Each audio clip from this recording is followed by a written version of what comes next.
Hello বন্ধুরা, আজকে আমরা যেটা নিয়ে আলোচনা করব সেটা হচ্ছে পেটা স্টিল কাকে বলে। এখানে আমরা কালকে পুটিং ঢেলে দিয়েছি, তারপরে আমরা এখানে কিছু মার্কিং করে রেখেছি। দেখো মিস্ত্রি ভাইয়েরা এখানে তুককাটটা দিয়ে রেডি করছে, উলন থেকে রেডি করছে এই পেটা স্টিলের মার্কিং কীভাবে হবে।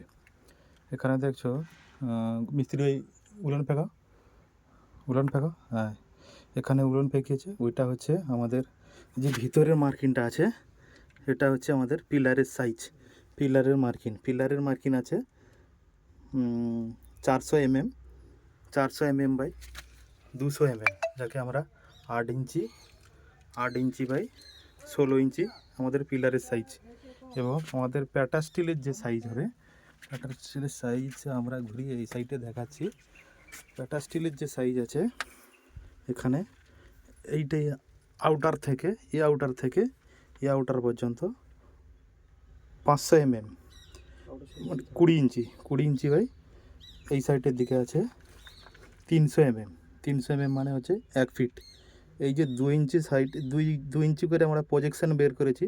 এই সাইডে একটা 2 ইঞ্চি প্রজেকশান, এই সাইডে একটা 2 ইঞ্চি প্রজেকশান, এই সাইডে একটা 2 ইঞ্চি প্রজেকশান, ওই সাইডে একটা 2 ইঞ্চি প্রজেকশান। এই প্রজেকশানটা একেবারে আমরা ওই যে আমাদের যে পিচ বিম আসবে, পিচ বিমের বটম লেভেল পর্যন্ত আমরা নিয়ে যাব। এটাকে আমরা পেটা স্টিল বলবো। এই পেটা স্টিলের কাম্বি দিতে হয়, যেহেতু আমাদের এখানে G+1 বিল্ডিংয়ের হাইটে, সেহেতু আমরা এখানে পেটা স্টিলের কাম্বি ইউজ করব না।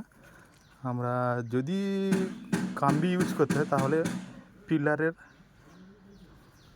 পিলার এবং বিমের কোয়ালিটি দেখে আমরা কাম্বিটা ইউজ করব। যেহেতু আমরা এখানে G+1 আছে, মানে গ্রাউন্ড ফ্লোর আর ফার্স্ট ফ্লোর, ওই জন্য আমরা পেটা স্টিলের কাম্বিটা ইউজ করছি না। যদি আমরা G+6, G+7 কিংবা G+5 বিল্ডিংয়ে হাইটে আমরা যেতে চাই, তাহলে আমাদের পেটা স্টিলে কিন্তু অবশ্য রড ব্যবহার করতে হবে, রড এবং রিংগুলো ব্যবহার করতে হবে। আর যদি না করা যায় তাহলে এক্ষেত্রে যে সমস্যাটা হবে, এখানে যে সমস্যাটা হবে, আমরা যখন বেল্ট হচ্ছে পিচ বিমটা যখন মারবো, পিচ বিমটা ওই যে পেটা স্টিল আসবে ওর ওপরে বসানো হবে। তাহলে আমাদের যে 2 ইঞ্চি করে আমরা যে প্রজেকশানটা বের করে নিয়েছি চার সাইডে, ওটার উপরে লোড, সম্পূর্ণ বিল্ডিংয়ের লোড কিন্তু আমরা এই পেটা স্টিলের উপরে দেবো। ওই জন্য পেটা স্টিলটা লাগানো।